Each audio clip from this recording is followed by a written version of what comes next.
हरि शरणं हरि शरणं हरि। ब्राह्मण यदि भिक्षा मांगने जाए तो उसका ब्राह्मण खत्म हो जाता है।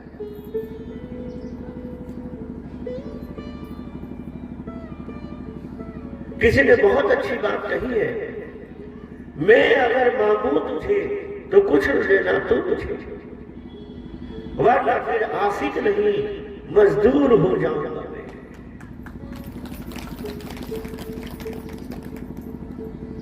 मैं अगर चाहूं तो चाहूं, तू न मुझको चाहना, गर तूने चाहा मुझे तो फिर मशहूर हो जाऊंगा मैं। यदि भगवान किसी को चाह ले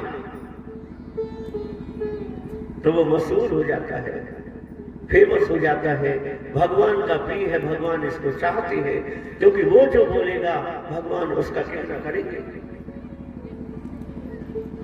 मांगने कहीं जाते नहीं, जो मिल गया ठीक है। जब भी पति पत्नी बैठे भगवान की चर्चा करते हैं, और कन्हैया की जब चर्चा हो तो आंखों में चमक आ जाती है। कितना दयालु है, कितना मीठा बोलता है, कैसे सेवा करने लगता था। पति पत्नी जब बैठो तो राम की चर्चा होना चाहिए, काम की चर्चा करना।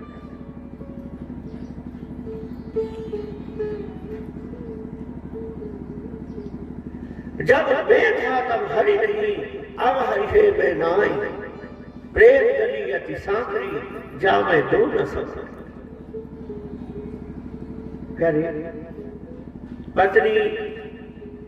पत्नी होती है, लड़के बच्चे हैं, घर में कुछ खाने पीने को हो, खुद ना खाए कोई बात नहीं, मगर बच्चों की तो फिक्र करना पड़ेगा ना। एक दिन 2 दिन हो गए, बच्चे देखते हैं दूसरे के घरों से धुआं निकलने लगा, चूल्हे जलने लगे, आज फिर हमारी माँ हमें नहीं खिलाई क्या, भूख लगी है, भोजन माँ भोजन माँ भोजन, ये करते करते बच्चे सो जाते और घर में कुछ होता तो बनाते। पत्नी ने कहा, स्वामी आप कहीं मांगने जाते नहीं, मैं ये भी नहीं कहती कि मांगने जाओ, ये जो कन्हैया ये तुम्हारे मित्र है ना, हाँ लंगोटिया याद है, तो कभी जाओ ना वहां।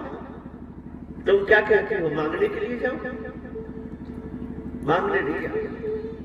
पत्नी चुप रह गई, वो जानती थी पति सिद्धांतवादी है, मैं कोई बात ऐसी वैसी कहूंगी तो रूठ जाएंगे, ये भगवान का नाम जपते हैं, प्रिय है, कोई बात नहीं।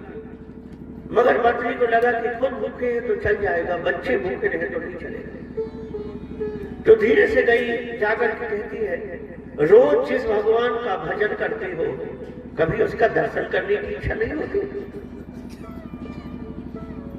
आंखों में चमक आ गई, क्या बात करती हो? मुझे तो ऐसा लगता है कि मेरा कन्हैया सामने बैठे और मैं हर पल उसे निहारती रहूं। आ बैठ मेरे पास, तुझे देखता रहूं, न तू कुछ कहे न मैं कुछ कहूं। भक्त जब भगवान के पास जाता है, भगवान को एक टक निहारता है और कुछ भी मांगने से भूल जाता है।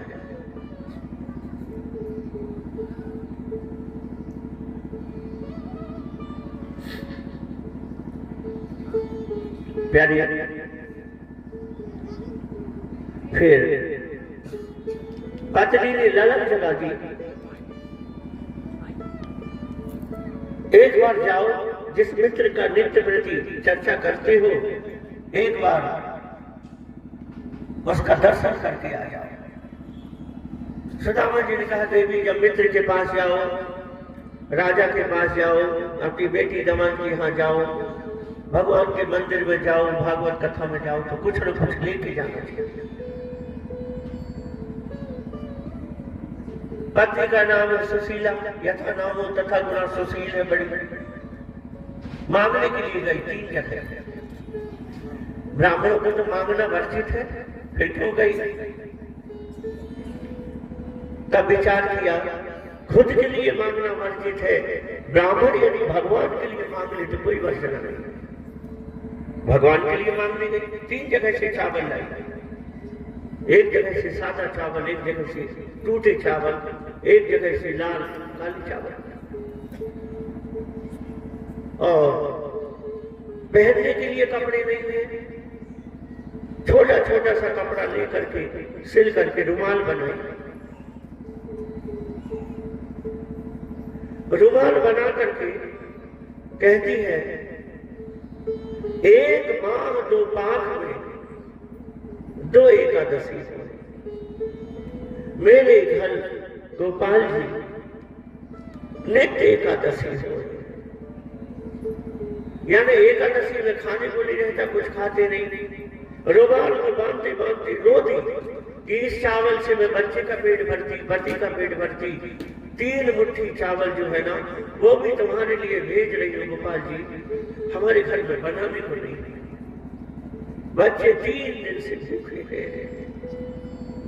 अब 3 मुट्ठी चावल सुशीला का सर्वस्व था, प्राण बच सकते थे, उसे बना करके बच्चों को खिला सकती थी, खुद खा सकती थी, मगर इतनी भी परवाह नहीं किया, और जो था सब कुछ भगवान के लिए दे दिया।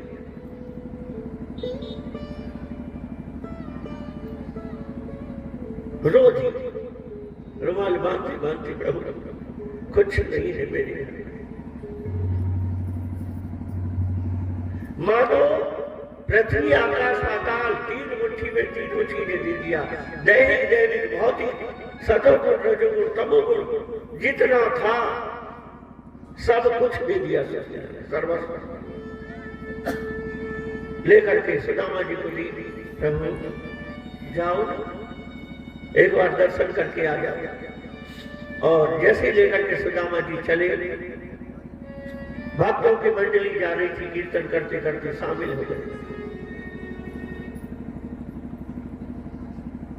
भगवान का नाम जपते जपते चल आगे जाकर के देखा कि द्वारिका का रास्ता जिधर जाता हूं उस तरफ मुड़े, कुछ दूर जाकर के एक नदी थी, वास्तव में एक नदी है बीच में, आज भी वो नदी है द्वारिका और सुदामापुरी के बीच में।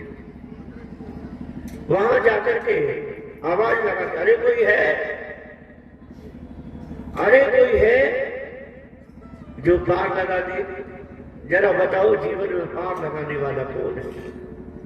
और मेरे परमात्मा के अलावा कोई नहीं है जो पार लगा दे। एक नाविक नाव लेकर के आया, आओ महाराज आओ हम पार लगा दे। सुदामा जी बैठे, कहां जा रहे हो? द्वारिका का राजा जो द्वारिकाधीश है ना, कृष्ण है ना, लंगोटिया याद। नाविक ने कहा, तुम्हारे जैसे गरीब लोगों के ही मित्र हुआ करते हैं भगवान। मंडला के बस स्टैंड में, पुराना जब स्टैंड था वहां एक बोर्ड लगा था, बोर्ड के पीछे 2 लाइन लिखी हुई थी, राइट। पुराना जो स्टैंड था ना पहले, अब तो नया बन गया, पुराने स्टैंड में बोर्ड में एक लाइन लगी हुई थी जहां लिखा था, दीनन सबको लखत है, दीनन लखे न कोई, और जो दीनन को लखत है सो दीन मन सब होए। मैंने बड़ा मुझे याद आ गया, ये कथा ठीक वही उतरती है, ठीक ये लाइन उतरती है। तुम्हारे ही जैसे दीन दुखियों के मित्र हुआ करते हैं द्वारकाधीश, और प्रेम से नदी पार किया। नदी पार करके जैसे सुदामा जी उतरे, नाविक अपनी पतवार रख करके हाथ लगा दिया, लाओ मुझे कुछ नकाई दे गई, मैंने मेहनत किया है, तुम्हें पार लगाया है, मुझे नाव की नकाई दे गई। सुदामा जी की आंख से आंसू छलक, इतनी परीक्षा मत लेकर लिया, कुछ नहीं है मेरे पास देने के लिए। ये 3 मुट्ठी चावल परमात्मा के लिए है, बाकी मेरे पास कुछ नहीं है। और सुदामा जी के मुख से निकल गया, नाविक मैं बहुत गरीब हूं,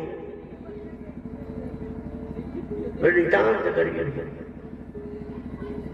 दोनों हाथ लगा दिया। नाविक ने हाथ बढ़ा करके कहते हैं, लाओ सुदामा, तुम अपनी गरीबी मुझे दे दो। और जानते हो, परमात्मा से मिलने के लिए चलो, भगवान के दर्शन के लिए चलो, भगवान तुम्हारी गरीबी रास्ते में छीन लेता है। द्वारकाधीश से मिलने के लिए चले, द्वारकाधीश ने सुदामा की गरीबी रास्ते में ले लिया। सुदामा जी द्वारिका गए, बड़े सुंदर सुंदर सोने के महल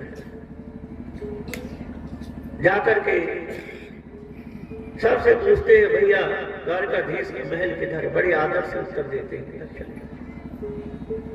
महल के सामने गए,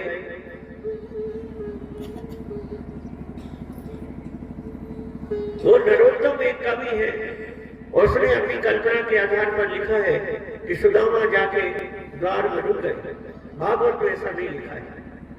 भागवत में ये बताओ, पुजारी को कौन रोक सकता है भगवान के पास तक जाने के लिए? पुजारी को कोई कभी नहीं रोकता भगवान के, वो किसी भी समय चला जाएगा। फिर भी नरोत्तम कवि ने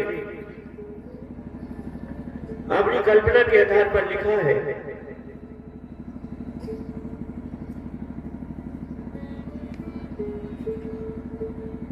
सुदामा जी दरवाजे में गए, उसकी दशा देख करके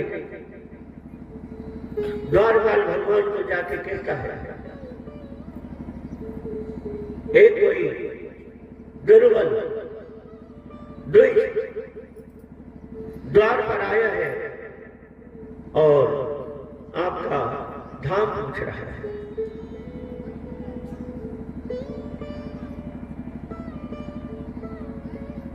वो बता रहा है कि द्विज कौन होता है? ब्राह्मण की शादी नहीं होती तो सिंगल जनेऊ पहनता है, और जब शादी हो जाती है तो दोहरा जनेऊ पहनता है, और जिस दिन से दोहरा जनेऊ पहनता है वो द्विज हो जाता है ना?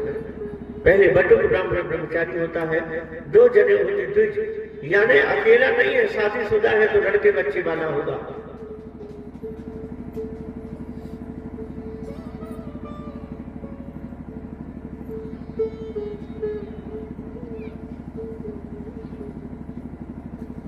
पैरों में जूती नहीं है, अच्छे कपड़े नहीं है, पूछत दीन दयाल को धाम, बतावत आपन नाम सुधा। दीन दयाल आप कहीं जाते हो, सोने का जरी लगी हुई दुशाला पहन रहे हो प्रभु, और दीन दयाल कहीं जाते हो, यदि ऐसे दीनों पर कृपा नहीं करोगे तो दीन दयाल कौन करेगा?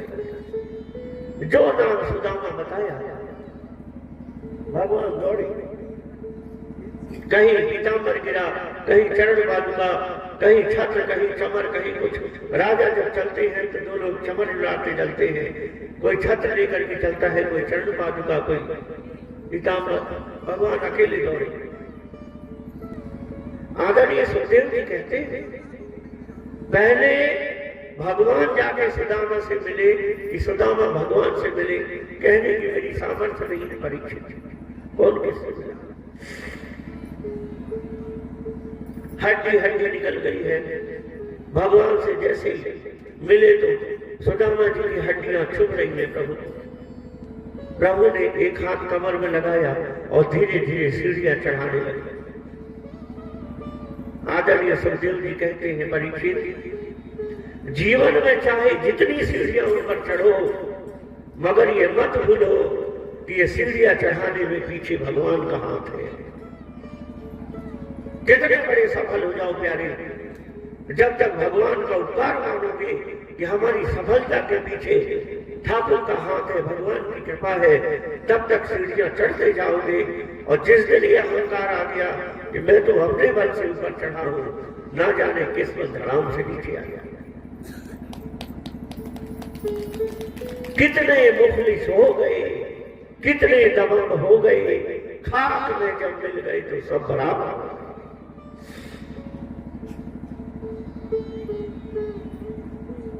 सुदामा जी को प्रभु ने प्यार से हाथ लगा करके धीरे धीरे ले गए, जाकर के सोने के सिंहासन में बिठाला। खुद जिस आसन में बैठते थे उसमें बिठाला, दास की तरह नीचे बैठ गए। सुदामा जी कहते हैं कन्हैया ने ऊपर बराबर से बैठ जाए। नहीं, आज तो मेरे घर आया है, आज मुझे सेवा कर लेने दिया। तूने बहुत सेवा करी थी मेरी गुरु जी संदीपन किया। नीचे बैठ गए, सुदामा जी के पैर को उठा के अपनी जंघा में रखा।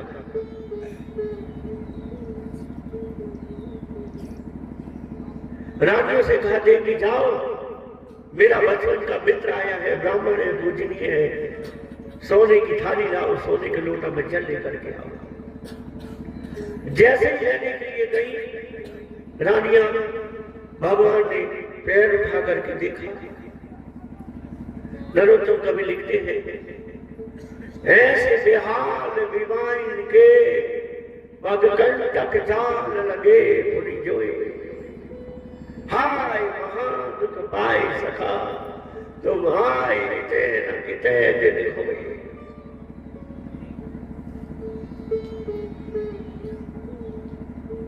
कितने कांटे चुभ रहे हैं आज। सुदामा एक एक कांटा को प्रभु गिन गिन के निकालते हैं। गरीबी का कांटा, दुराचार का कांटा, पाप का कांटा, आलस्य का कांटा, सब प्रभु निकालते। कोई कोई कांटा अंदर घुस गया है, नहीं पकड़ में आता, मेरे प्रभु अपने दांत से खींच करके कांटा को निकाल देते थे। एक बार भगवान के पास जाओ तो सही, भगवान तुम्हारे जीवन के जितने विघ्न वाले कांटे हैं सारे कांटों को निकाल के निष्कंटक कर देगा। एक बार निर्मल मन से प्रभु के पास जाओ तो सही।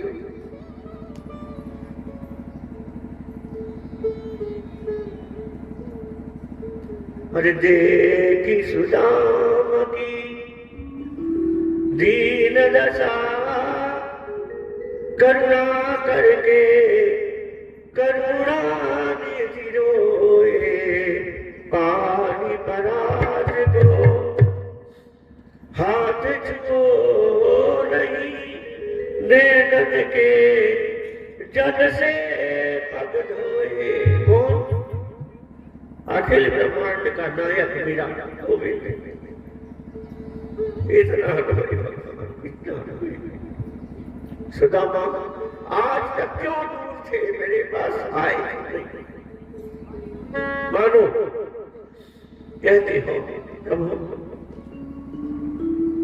सुदामा जी इतना कष्ट झेलते रहे, और जब से आए हुए मैंने पूछा कि सब ठीक है, बोले तेरी कृपा है, तेरा आशीर्वाद है, तेरी कृपा है, सब ठीक है। जीवन में देखना कुछ भगवान के प्रेमी ऐसे होते हैं, कितना घोर से घोर कटता जाए तब भी कहते हैं सब भगवान की कृपा है। भगवान बेहद रोए, बेहद रोए। तीनों लोगों का स्वामी इतना रोए कि आंसुओं से पूरे सुदामा जी के पैर को धो। आज गोपियां रानियां हैरान है, ये कौन है, कितना बड़ा भाग्यशाली है। भगवान सुंदर सोने का पीतांबर सुदामा जी को पहना करके और भगवान को स्थापित किए हो, ऐसे मेरे गोविंद सुदामा जी को सोने के सिंहासन पर बैठा ले। सुंदर 56 भोग बनाए, भोग बना करके भोजन करने को दिया। जैसे ही सुदामा निवाला मुंह में डालने लगे तो पत्नी और बच्चों की याद आ गई, खा नहीं सकती। भगवान सब देख रहे, कहते हैं भैया सुदामा ने भोजन करने की इच्छा ना है, कछु कष्ट है तो बताए दे। सुदामा जी ने कुछ नहीं कहा, देखा, भोजन किया, और एक ही निवाला मुंह में डालते और सुशीला और बच्चों की याद आ गई। फिर भगवान ने उठा करके बिठाला, प्रसाद उच्छिष्ट प्रसाद आदि सुदामा जी का पाया, और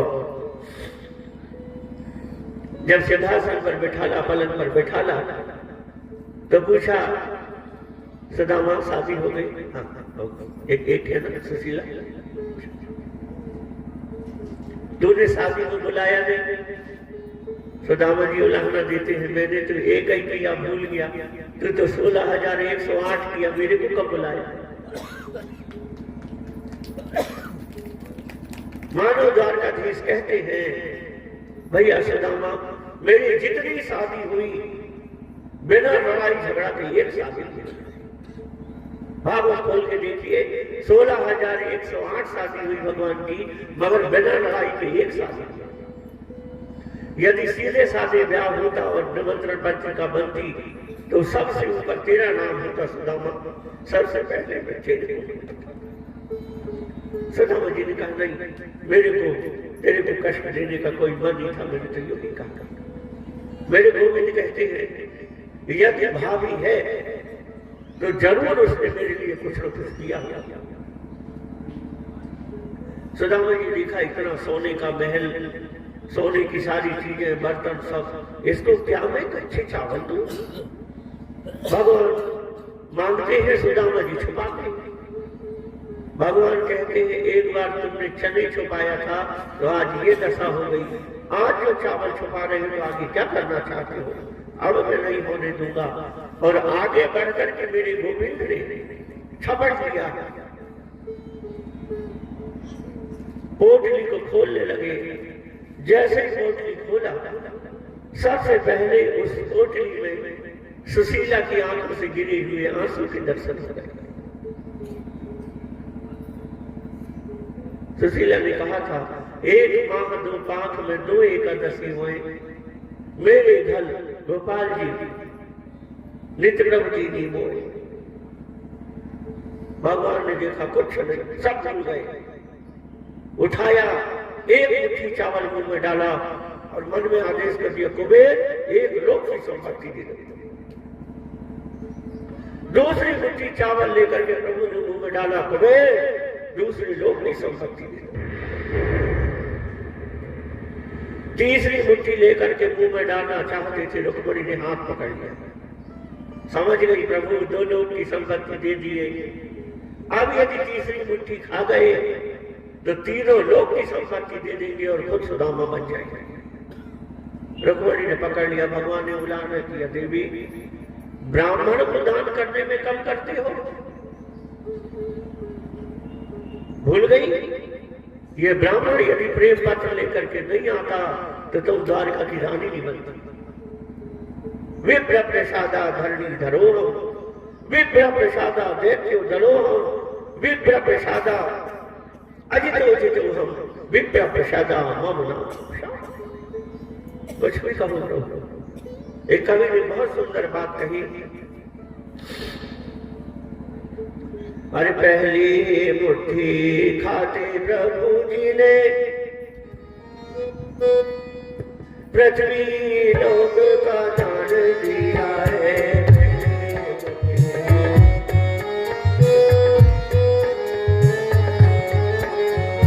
थोड़ी मुट्ठी खाते प्रभु जी ने भोजन लोक का दान दिया है।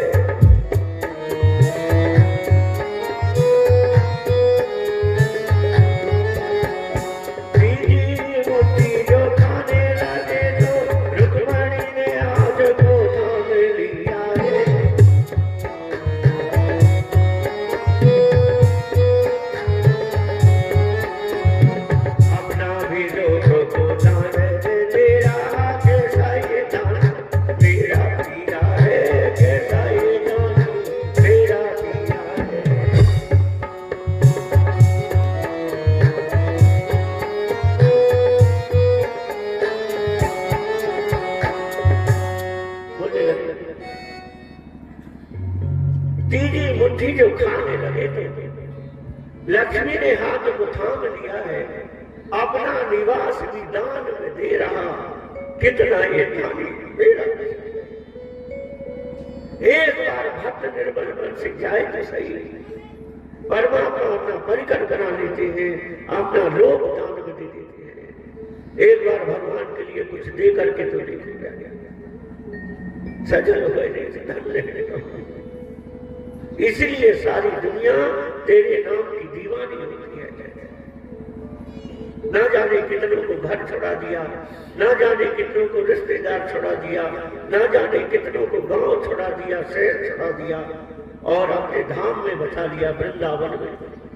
मगर वृंदावन में जाने के बाद वो ऐश्वर्य दिया, वो सुख दिया, वो शांति दिया जो तीनों लोगों में नहीं मिलती, वो वृंदावन में जाके मिलती।